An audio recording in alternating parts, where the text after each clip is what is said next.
नमस्कार, आप देख रहे हैं दिल्ली तक। मैं हूं आपके साथ अनुराधा तंवर। 19 मई 2023 को केंद्र सरकार दिल्ली में एक अध्यादेश लेकर आई। ये वही अध्यादेश है जिसने सुप्रीम कोर्ट की संवैधानिक बेंच द्वारा दिए गए फैसले को पलट दिया। सुप्रीम कोर्ट की संवैधानिक बेंच ने 11 मई 2023 को दिल्ली की चुनी हुई सरकार को सर्विसेज पर कंट्रोल का अधिकार दिया था और अधिकारियों के पोस्टिंग और ट्रांसफर करने का हक दिया था। लेकिन केंद्र के इस अध्यादेश ने यह अधिकार दिल्ली की चुनी हुई सरकार से छीन लिया, जिसके बाद दिल्ली की सरकार ने सुप्रीम कोर्ट में केंद्र सरकार द्वारा लाए गए अध्यादेश को चुनौती देते हुए याचिका लगाई। गुरुवार को दिल्ली सरकार की याचिका पर सुनवाई करते हुए सुप्रीम कोर्ट ने इस मामले को 5 जजों की संवैधानिक बेंच को सौंप दिया। लेकिन इसके साथ ही कई प्रश्न भी सुप्रीम कोर्ट की ओर से इस मामले में उठाए गए हैं। लेकिन आपको ये बता देते हैं कि ये गुरुवार की सुनवाई के बाद सुप्रीम कोर्ट की ऑर्डर कॉपी अब सामने आ चुकी है और उस ऑर्डर कॉपी में क्या क्या बातें कही गई हैं सर्वोच्च न्यायालय की ओर से और किन प्रश्नों को उठाया गया है, वो आपको ग्राफिक्स के जरिए समझाते हैं। गुरुवार को सुप्रीम कोर्ट में दिल्ली सरकार द्वारा केंद्र के अध्यादेश को चुनौती देने के मामले पर सीजेआई डीवाई चंद्रचूड़, जस्टिस पीएस नरसिम्हा और जस्टिस मनोज मिश्रा की पीठ द्वारा पारित आदेश में कहा गया है कि हम तदनुसार निम्नलिखित प्रश्नों को एक संवैधानिक पीठ को भेजते हैं। अनुच्छेद 229 ए 7 के तहत कानून बनाने की संसद की शक्ति की रूपरेखा क्या है?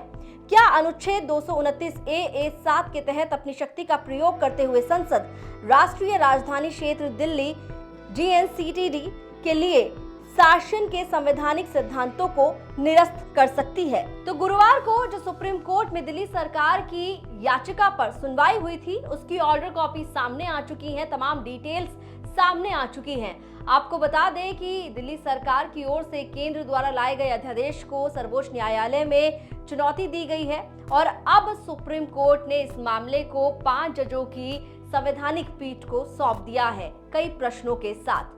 आपको बता दें कि दिल्ली में केंद्र सरकार अनुच्छेद 229 ए के तहत सेवाओं के मामले पर एक अध्यादेश लेकर आई थी, जिसने दिल्ली की चुनी हुई सरकार से अधिकारियों के पोस्टिंग और ट्रांसफर करने का हक छीन लिया था।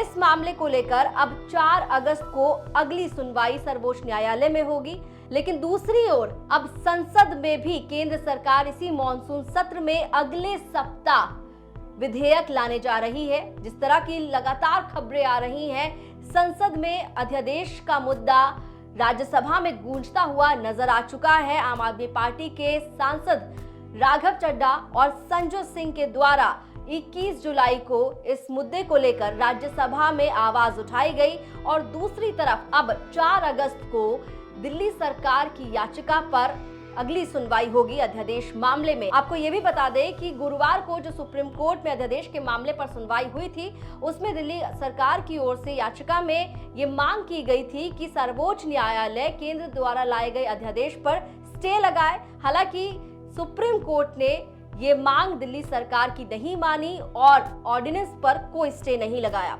अब अगली सुनवाई 4 अगस्त को होगी। दिल्ली से जुड़ी तमाम खबरों के लिए आप देखते रहिए दिल्ली तक।